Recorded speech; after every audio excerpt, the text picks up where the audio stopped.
Ang kabutihan ng Diyos. Santiago, Kabanata 1, talata 16 hanggang 18. Huwag kayong padaya, mga kapatid kong minamahal.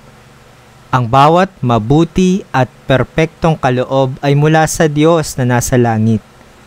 Ang Ama ng mga tanglaw na hindi nagbabago o nagpapakita ng anino ng pagbabago.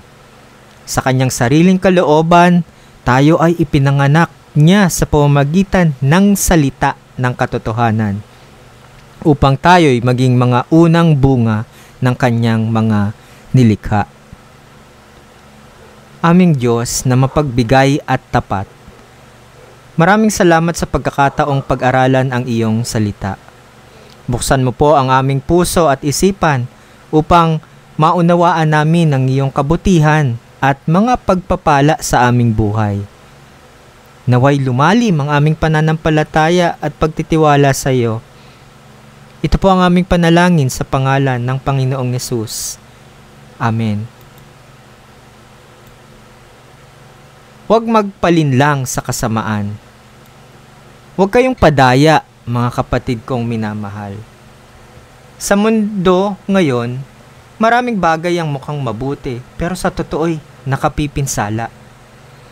Maraming tao ang nag-iisip na ang kasiyahan ay makikita sa kayamanan, kasikatan o makamundong bagay. Ngunit ito ay panlilinlang lamang. Halimbawa, may mga negosyong kumikita gamit ang pandaraya. Sa una, mukhang magandang oportunidad ito. Pero sa kalaunan, ito ay nagdadala ng problema. Hindi lahat ng kumikinang ay ginto. Ganito rin ang kasalanan. Ang lahat ng mabuting bagay ay galing sa Diyos. Ang bawat mabuti at perpektong kaloob ay mula sa Diyos na nasa langit, ang Ama ng mga tanglaw. Lahat ng mabubuting bagay sa ating buhay, pamilya, kalusugan, pagkakataong maglingkod, ay kaloob ng Diyos. Hindi siya nagbabago at hindi siya nagbibigay ng masama. Halimbawa, kapag nakatanggap tayo ng biyaya, huwag nating isipin na ito ay dahil lang sa ating pagsisikap. Ito ay dahil sa kabutihan ng Diyos. Ang ating hininga, trabaho, at kahit ang simpleng pagkain sa pagkainan ay biyaya niya. Pinili tayo ng Diyos upang maging kanyang anak. Sa kanyang sariling kalooban, tayo ay ipinanganak niya sa pamamagitan ng salita ng katotohanan.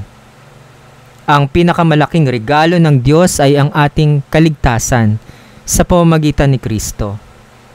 Pinili niya tayong maging bahagi ng kanyang pamilya, hindi dahil sa ating mabubuting gawa, kundi dahil sa kanyang biyaya. Halimbawa, isang batang ulila, ang inampon ng isang mabuting pamilya. Wala siyang ginawa upang maging bahagi ng pamilyang iyon, pero minahal at tinanggap siya. Ganoon din tayo. Pinili tayo ng Diyos at binigyan ng bagong buhay sa pamamagitan ni Jesus. Paano tayo tutugon sa kabutihan ng Diyos? Una, maging mapagpasalamat. Kilalanin ang kabutihan ng Diyos sa ating buhay. Ikalawa, huwag magpalinlang sa kasamaan. Alamin ang totoo sa pamamagitan ng salita ng Diyos. Ikatlo, mamuhay ng ayon sa kanyang kalooban.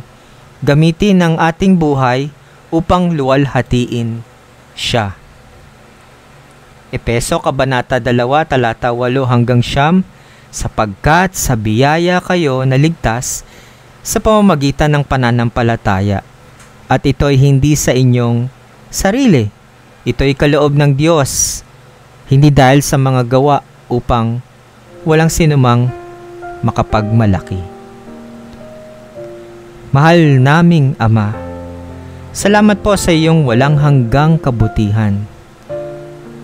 Patawarin mo po kami kung minsan ay hindi namin napapahalagahan ng iyong mga biyaya. Turuan mo po kaming maging mapagpasalamat at mamuhay ng ayon sa iyong kalooban. Patuloy mo po kaming palakasin at gabayan sa aming araw-araw na pamumuhay. Sa pangalan ng Panginoong Hesus. Amen. Ang Diyos ay mabuti at hindi nagbabago.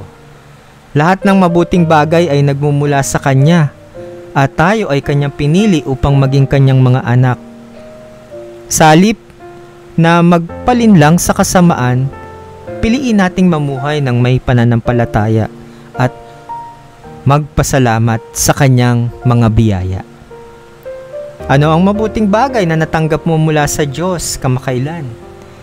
Ipagpasalamat ito sa Kanya ngayon. Pagpalain ka ng Diyos.